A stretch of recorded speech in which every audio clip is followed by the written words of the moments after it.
저는 오늘 여러분에게 단순한 지역 분쟁 이야기를 하려는 것이 아닙니다. 지금 중동에서 벌어지고 있는 일들, 이란을 둘러싼 긴장, 그리고 미국의 전략적 움직임은 단순히 페르시아만의 문제가 아닙니다. 그것은 지구 반대편, 바로 우리가 살고 있는 이 한반도에도 직접적인 영향을 미칠 수 있는 사건들입니다. 저는 지난 수십 년간 국제 정치를 연구해 왔는데 이렇게 복잡하게 얽혀있는 지정학적 구도를 목격한 것은 그리 많지 않습니다. 세계는 지금 매우 빠르게 변하고 있습니다. 냉전이 끝난 이후 국제 질서는 미국 중심의 단극 체제로 운영되어 왔습니다. 하지만 지금 우리가 목격하는 것은 그 질서가 흔들리고 여러 지역에서 동시다발적으로 긴장이 고조되는 상황입니다. 러시아와 우크라이나의 전쟁, 중국과 대만을 둘러싼 갈등, 그리고 중동의 불안정, 이 모든 것들이 동시에 진행되고 있고 미국은 그 모든 곳에 전략적 이해관계를 가지고 있습니다. 제가 여기서 특별히 주목하고 싶은 것은 미국이 역사적으로 위험한 국가로 분류해온 세 나라입니다. 이라크, 이란, 그리고 북한. 부시 대통령이 2002년 국정연설에서 처음으로 이 세 나라를 악의 축이라고 불렀을 때 많은 사람들은 그것이 단순한 수사적 표현에 불과하다고 생각했습니다. 하지만 역사는 그것이 단순한 말이 아니었음을 보여주었습니다. 이라크는 2003년 미군의 침공을 받았고 사담 후세인 정권은 붕괴했습니다. 이란은 수십 년간 강력한 경제 제재와 군사적 압박을 받아왔습니다. 그렇다면 세 번째 나라, 북한은 어떻게 될 것인가? 이것이 제가 오늘 여러분과 함께 생각해보고 싶은 핵심 질문입니다. 물론 트럼프 대통령이 김정은을 향해 공개적으로 우호적인 발언을 한 것은 사실입니다. 두 정상이 싱가포르에서 만나고 판문점에서 악수를 나누는 장면은 전 세계가 지켜봤습니다. 트럼프 대통령이 김정은을 사랑한다고 말했지만 그 말을 그대로 믿어서는 안 됩니다. 국제 정치에서 공개적인 발언은 때로 복잡한 외교 전략의 일부에 불과합니다. 웃으면서 악수를 나누는 두 지도자의 모습 뒤에는 냉혹한 이해관계 계산이 존재합니다. 저는 그것을 수십 년간의 연구를 통해 분명히 확인해 왔습니다. 지금 이 순간에도 미국은 한반도 주변에서 전략 자산을 움직이고 있습니다. 항공모함이 동해에 등장하고 전략 폭격기가 한반도 상공을 비행하며 핵 추진 잠수함이 부산항에 입항합니다. 많은 사람들이 이를 단순한 군사훈련으로 이해합니다. 하지만 저는 다르게 봅니다. 미국이 이러한 전략 자산을 특정 지역으로 이동시킬 때 그것은 단순한 훈련이 아니라 이미 전략적 결정이 내려졌다는 신호일 수 있습니다. 수십억 달러의 비용이 드는 전략 자산을 아무 이유 없이 움직이는 나라는 없습니다. 이란에서 일어난 일들을 보면서 저는 자연스럽게 북한을 떠올렸습니다. 두 나라는 모두 미국과 적대적인 관계를 유지해왔고 두 나라 모두 핵과 미사일 개발에 막대한 자원을 투입해왔습니다. 그리고 두 나라 모두 강력한 독재 체제를 유지하고 있습니다. 하지만 그 체제의 성격은 근본적으로 다릅니다. 이 차이가 앞으로 두 나라의 운명을 가르는 중요한 변수가 될 것이라고 저는 생각합니다. 저는 오늘 이 자리에서 단순히 군사력 비교나 무기체계 분석을 하려는 것이 아닙니다. 제가 여러분에게 전달하고 싶은 것은 권력 구조의 본질, 즉 어떤 체제가 외부 충격에 얼마나 취약한지 그리고 그 취약성이 어디에서 비롯되는지에 관한 이야기입니다. 군사력은 분명히 중요합니다. 하지만 그것이 전부가 아닙니다. 역사를 보면 강력한 군대를 보유했던 많은 체제들이 예상보다 빠르게 무너졌습니다. 그 이유는 대부분 군사력이 아닌 다른 곳에 있었습니다. 우리는 지금 국제정치의 중요한 전환점에 서 있습니다. 중동의 변화는 한반도의 미래와 무관하지 않습니다. 이란에서 배울 수 있는 교훈은 북한을 이해하는데 중요한 단서를 제공합니다. 저는 앞으로의 장들에서 그 연결고리를 하나씩 풀어나가겠습니다. 저는 트럼프라는 인물을 이해하려면 먼저 그가 정치인이기 이전에 사업가라는 사실을 받아들여야 한다고 생각합니다. 많은 분석가들이 트럼프의 외교 정책을 두고 예측 불가능하다, 일관성이 없다고 말합니다. 하지만 저는 그 평가에 동의하지 않습니다. 트럼프의 행동 방식에는 분명한 논리가 있습니다. 다만 그것이 전통적인 외교관의 논리가 아니라 사업가의 논리라는 점에서 많은 사람들이 혼란을 느끼는 것입니다. 그 논리를 이해하면 그의 다음 행보를 어느 정도 예측할 수 있습니다. 트럼프가 평생 사업을 하면서 내면한 원칙은 단순하지만 강력합니다. 최소한의 비용으로 최대한의 효과를 얻는 것, 이것이 전부입니다. 그는 부동산 개발업자로서 수십 년간 이 원칙을 적용해 왔고 대통령이 된 이후에도 그 사고방식을 그대로 외교 무대에 가져왔습니다. 협상 테이블에서 그는 항상 상대방이 무엇을 두려워하는지를 먼저 파악하고 그 두려움을 협상 카드로 활용합니다. 이것은 냉혹하지만 부정할 수 없이 효과적인 전략입니다. 그렇다면 트럼프가 북한을 바라볼 때 사업가로서 무엇을 계산하는지 생각해 보겠습니다. 미국이 항공모함 전단을 한반도 인근에 배치하면 하루에 수백만 달러의 운용 비용이 발생합니다. 핵 추진 잠수함과 전략 폭격기까지 포함하면 그 비용은 수십억 달러에 달합니다. 트럼프는 이 비용을 누구보다 잘 알고 있습니다. 그렇기 때문에 그가 이러한 전략 자산을 실제로 움직였다는 것은 단순한 시위가 아닐 수 있습니다. 사업가는 비용이 이미 발생했을 때 그것을 최대한 활용하려 합니다. 이것을 저는 매몰 비용의 논리라고 부릅니다. 제가 미국 정치권에서 오랫동안 회자되어 온 한 표현을 여러분께 소개하겠습니다. 열병식 하는 곳에 미사일 한 방이면 된다. 이 말은 물론 극단적으로 단순화된 표현입니다. 하지만 이 안에는 현대 전쟁의 본질이 담겨 있습니다. 과거의 전쟁은 수십만 명의 병사가 전선을 형성하고 맞부딪히는 방식으로 진행되었습니다. 하지만 현대의 전쟁, 특히 미국이 구상하는 방식의 전쟁은 다릅니다. 핵심 표적을 정밀하게 제거함으로써 전체 체제를 무력화하는 것, 이것이 미국이 수십 년간 발전시켜온 전쟁 패러다임입니다. 트럼프는 이 패러다임을 정치적 언어로 가장 노골적으로 표현하는 인물입니다. 저는 트럼프가 김정은에게 보내는 공개적인 메시지와 실제 전략 사이의 간극에 주목해야 한다고 생각합니다. 그는 공개석상에서 김정은을 칭찬하고 친서를 교환하며 싱가포르와 하노이에서 정상회담을 가졌습니다. 많은 사람들이 이것을 보고 트럼프가 북한의 유화적이라고 판단을 했습니다. 하지만 저는 다르게 읽었습니다. 트럼프는 협상 상대를 무장 해제시키는 데 있어서 탁월한 능력을 가지고 있습니다. 상대방을 칭찬하고 개인적 친분을 과시하면서 동시에 뒤에서는 압박 수위를 높이는 것, 이것이 트럼프식 협상의 핵심입니다. 하노이 회담이 결렬되었을 때 많은 외교 전문가들이 충격을 받았습니다. 하지만 저는 오히려 그것이 트럼프의 진짜 전략을 보여주는 순간이라고 생각했습니다. 그는 불리한 합의를 거부할 줄 아는 사람입니다. 부동산 협상에서 그는 수없이 많은 딜을 마지막 순간에 뒤집었습니다. 그리고 그럴 때마다 상대방은 더 큰 혼란에 빠졌습니다. 북한도 그 혼란에서 자유롭지 않았을 것입니다. 예측 불가능성 자체가 트럼프의 가장 강력한 무기입니다. 또 한 가지 중요한 점은 트럼프가 국내 정치와 국제 전략을 분리하지 않는다는 것입니다. 그는 외교적 성과를 국내 지지층에게 보여주어야 하는 정치인이기도 합니다. 이것은 때로 외교 정책이 국내 정치적 필요에 의해 갑작스럽게 방향을 바꿀 수 있다는 것을 의미합니다. 지지율이 낮을 때 혹은 중요한 선거를 앞두고 있을 때 트럼프는 극적인 외교적 행동을 통해 국내 여론을 환기시키는 경향이 있습니다. 이것은 불안정한 변수이지만 동시에 충분히 예측 가능한 패턴이기도 합니다. 제가 강조하고 싶은 것은 트럼프를 단순히 충동적이거나 비이성적인 지도자로 보는 시각이 얼마나 위험한가 하는 것입니다. 그를 과소평가하는 것은 분석가로서 가장 큰 실수입니다. 그는 자신만의 방식으로 철저하게 계산하는 인물입니다. 그 계산의 기준이 전통적인 외교 규범과 다를 뿐입니다. 북한의 지도부가 트럼프의 미소와 악수의 안도감을 느꼈다면 그것이야말로 가장 위험한 착각일 수 있습니다.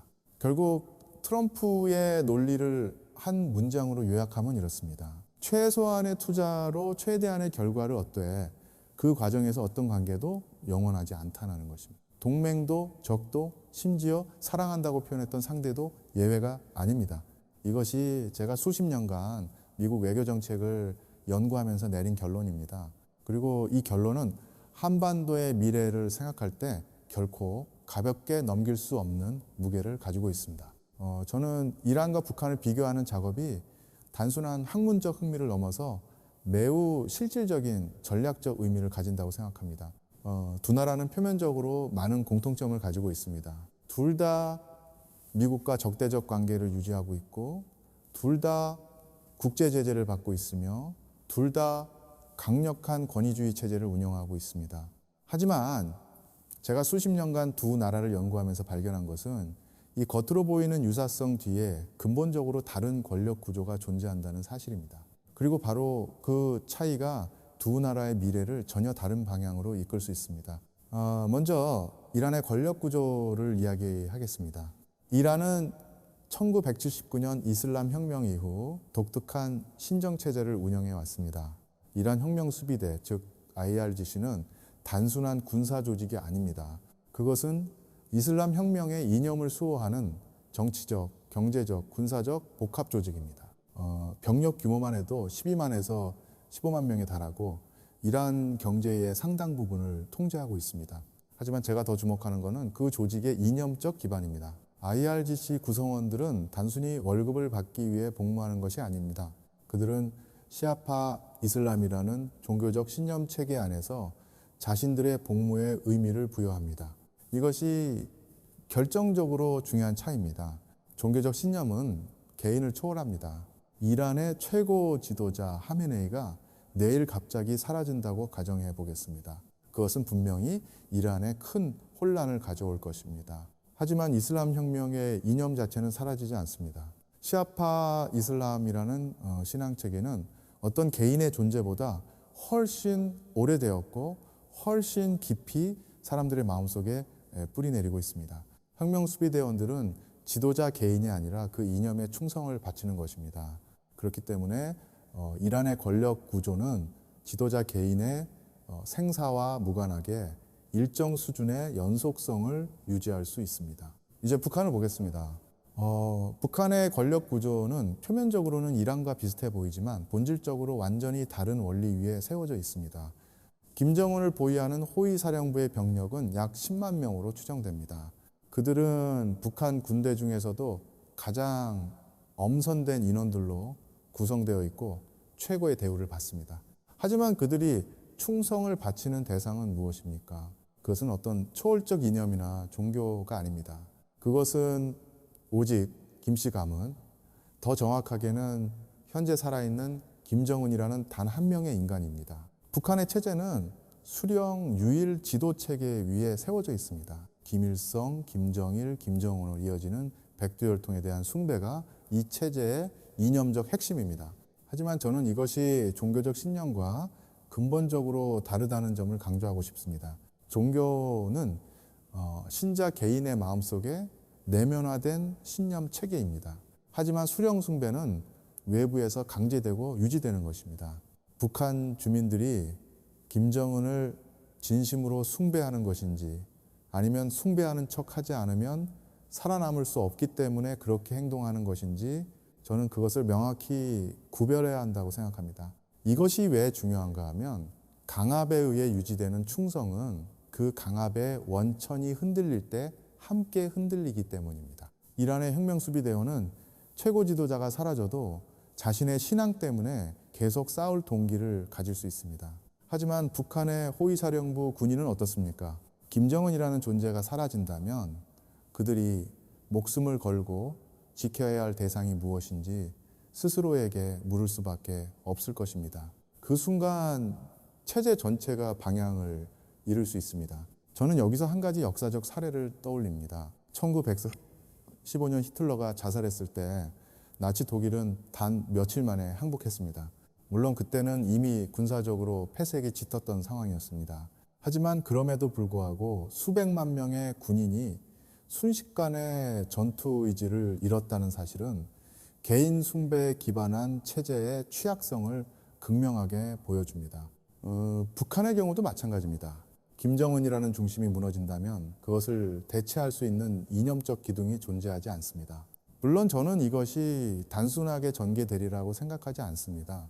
북한 내부에는 권력을 유지하려는 집단들, 즉 당 간부, 군부 지도자, 보위부 등이 존재합니다. 그들은 자신들의 기득권을 지키기 위해 체제를 유지하려 할 것입니다. 하지만 그들 사이의 결속력이 얼마나 강한지는 외부에서 정확히 알기 어렵습니다. 제가 확신하는 것은 그 결속력이 공통된 이념이 아니라 공통된 이익에 기반하고 있다는 점입니다. 이익 공동체는 위기 상황에서 이념 공동체보다 훨씬 빠르게 분열됩니다. 결국 제가 이 비교를 통해 여러분께 전달하고 싶은 핵심 메시지는 이것입니다. 이란은 지도자가 바뀌어도 체제의 기본 권력이 유지될 가능성이 높습니다. 하지만 북한은 권력의 중심이 흔들리는 순간 그 충격이 체제 전체로 훨씬 빠르고 깊게 전파될 수 있습니다. 이것은 북한이 약하다는 의미가 아닙니다. 오히려 북한은 지금 이 순간 매우 강고한 통제 체제를 유지하고 있습니다.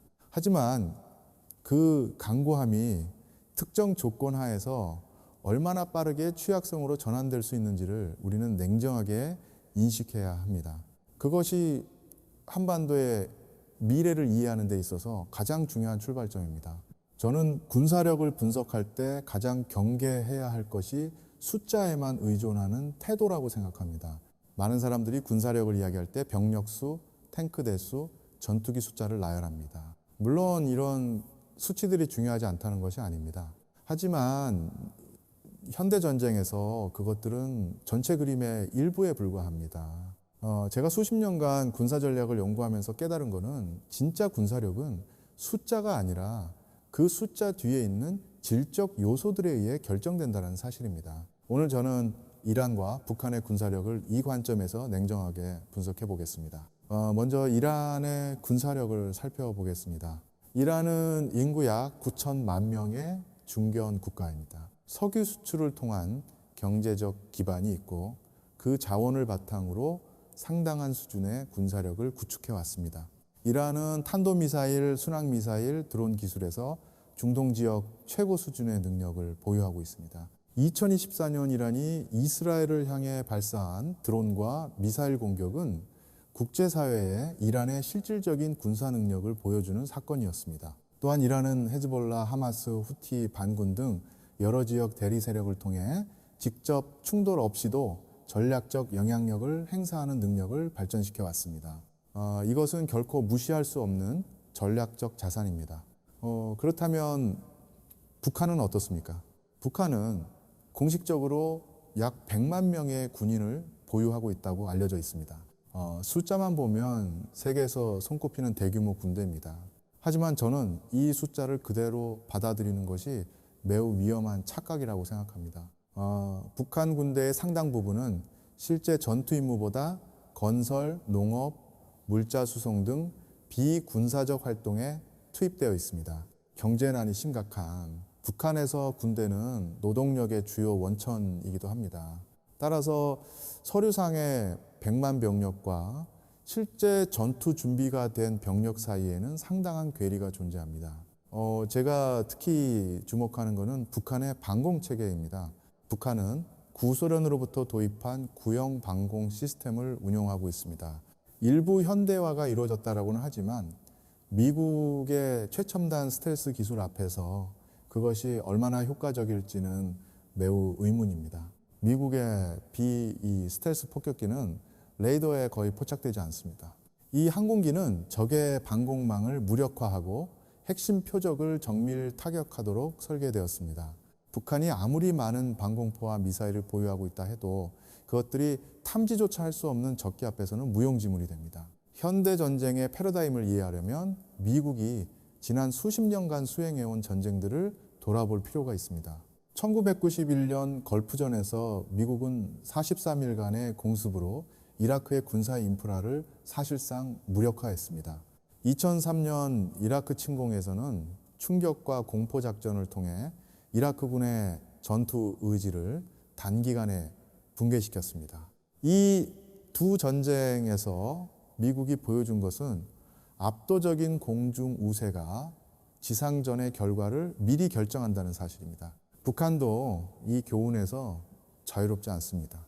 미국이 보유한 또 하나의 결정적 능력은 정보 수집과 감시 체계입니다. 미국의 정찰 위성은 북한의 모든 움직임을 실시간에 가깝게 추적합니다. 김정은이 어디에 있는지, 어떤 차량을 이용하는지, 어떤 시설을 사용하는지 이 모든 것들이 미국의 정보 체계 안에서 지속적으로 분석되고 있습니다. 저는 이것이 매우 중요한 사실이라고 생각합니다. 현대 전쟁에서 지도자의 위치를 파악하고 그 이동 패턴을 예측하는 능력은 전략적으로 결정적인 의미를 가집니다. 미국의 순항미사일과 정밀 유도 폭탄은 이렇게 수집된 정보를 바탕으로 수천 킬로미터 밖에서도 특정 건물의 특정 방을 타격할 수 있습니다. 북한이 보유한 핵무기와 탄도미사일은 분명히 무시할 수 없는 억지력입니다. 저는 그 점을 부정하지 않습니다. 이 북한의 핵 능력은 미국과 한국이 대북 정책을 수립하는 데 있어서 가장 중요한 변수 중 하나입니다. 하지만 핵무기는 사용하는 순간 모든 것이 끝나는 최후의 수단입니다. 실제로 핵무기를 사용할 경우 국제사회의 즉각적이고 압도적인 보복이 따를 것이 분명하기 때문에 핵무기는 억지력으로서의 가치는 있지만 실제 전쟁에서 활용 가능한 옵션은 매우 제한적입니다.